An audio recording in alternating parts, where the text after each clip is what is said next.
Hello everyone, Pontificator here. Man, it's been a day. So, I got a sister-in-law. She lives in Maryland. And my phone rings, calls me up. I said, what's going on? She says, my sister told me that I should call you before setting this up. And I went, oh Lord, this has something to do with trucking. So I said, what's going on? She said, I've got some guys here from the moving company and they're supposed to be moving my stuff. And they were telling me they want me to pay another $2,100 and something else. I'm going, wait a minute, what? Well, who's going on with what? So she went to this broker and she's smart enough after being my sister-in-law for the past 25 years to say, are you a broker or do you have your own trucks? They told her specifically, we have our own trucks. I know this is true because when I finally called them, he said the same thing to me. I said, that's interesting because I'm looking at your Safer account here and it says you have 0 trucks. Oh no, but our sister company. So you're telling me the company that you gave the load to is your sister company? Yes. So you guys are shared ownership. Well, you know what? It's kind of, yeah. So it's not a sister company. You brokered it out. You lied to her. I said, so she hired you. We'll call them TT for now. I may do a video explaining who they are. We'll call them TT because that is their initials. They hired, we'll say, I actually don't remember the name of the actual, listed as a carrier with 1 truck for household goods out of Georgia, Ackworth, Georgia. Why do I remember that but not the name? But anyway, so they provided the contract with all of the numbers and the rates, not the broker. She had already signed it all. It was $5,472 if I'm not mistaken. Which I told her, I said, good Lord, girl. I said, I would have put all that crap on one of my semis and brought it back for you and insured it myself. So, that's not legal. I know that. So anyway, all you bed buggers out there, I didn't realize you guys were dealing with the same crap that we are. I really didn't. And I'm hoping I'm opening the eyes of other people on our side of this as well. This is a poop show. So, I get on the phone with the guy I thought he was on site. Turns out he's not. There were 2 other guys on site. He's just there. I think he's just a broker underneath the second broker, giving this to 2 guys and a U-Haul truck. Yeah, it was a U-Haul truck. So I said, dude, we were arguing back and forth. This went on for about 2 hours before I finally put it all together. I said, you're using a U-Haul truck? Because I told my sister-in-law, I said, go out there and take a picture of that. And I asked him what his DLT number is. I said, what's your DLT number, your MC number? He goes, what are you talking about? I said, your DLT number, your US DLT number, or your MC number.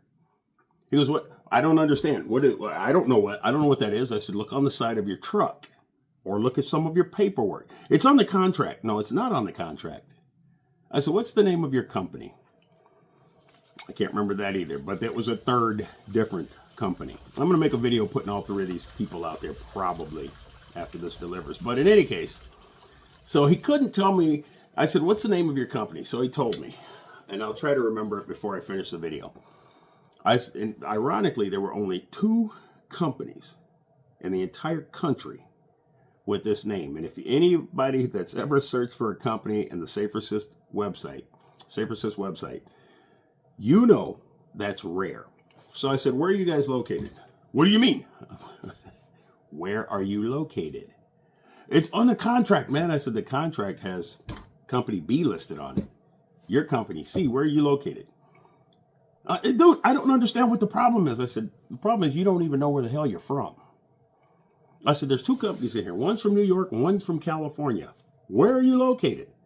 So he gives me the company name. He says LLC. So I look it up. It's in California. It's not authorized. I said, well, you got another problem because you're not even authorized.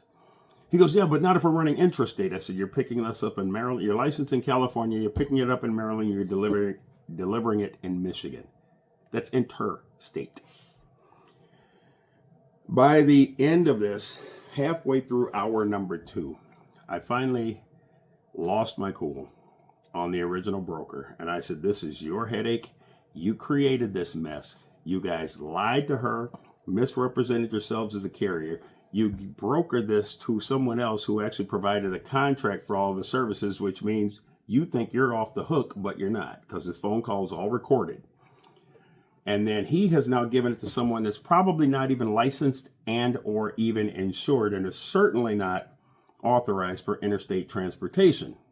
So you got a mess going on, and I suggest you figure out a way to fix it at your original rate that you promised her. Oh, I forgot. This got better.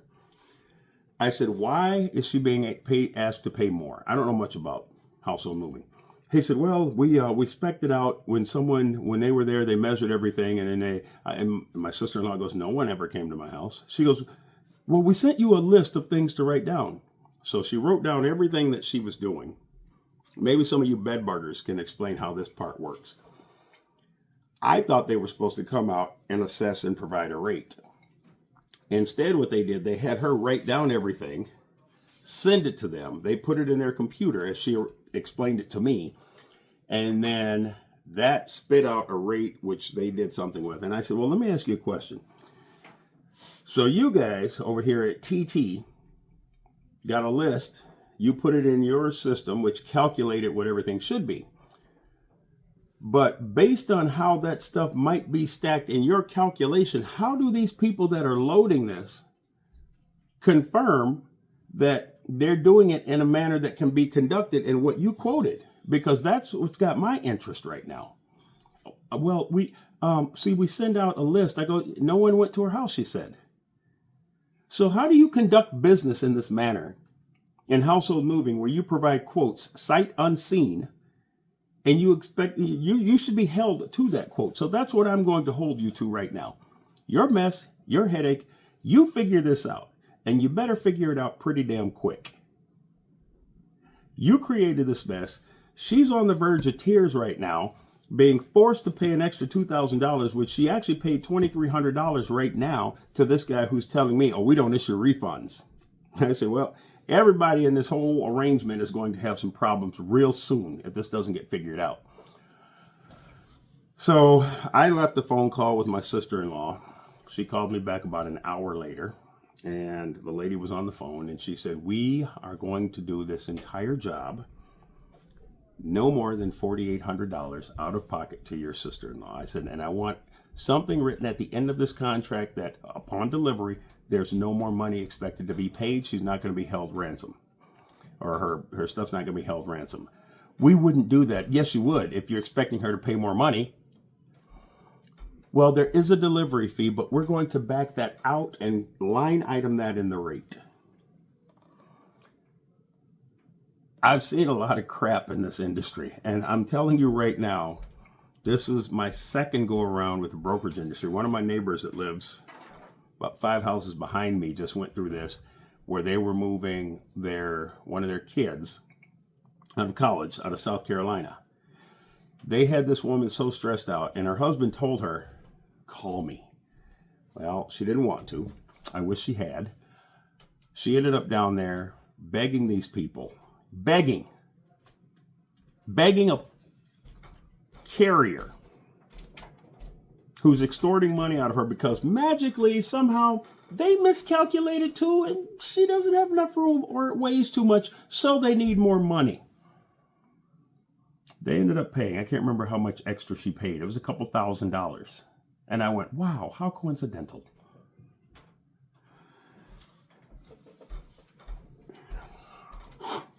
The FMCSA does not see the importance of compliance.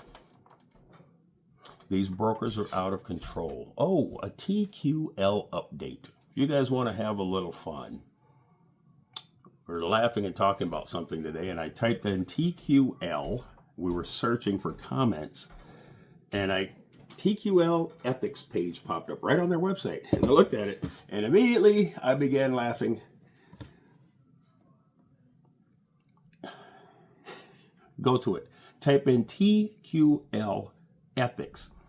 And you will see, I think it was 3 short sentences. We abide by all applicable rules, and I'm going, you have got to be kidding me. I may literally dox TQL and buy TQLtruth.com or the truthabouttql.com and show the irony of them with that ethics page out there and their terms and conditions, which are the exact opposite of abiding by all applicable laws. Brokers need to be brought in line. Carriers are held to a standard. The rules are all written down. We get pulled. One of my guys just got pulled over. Cost us $100 for length law in Florida.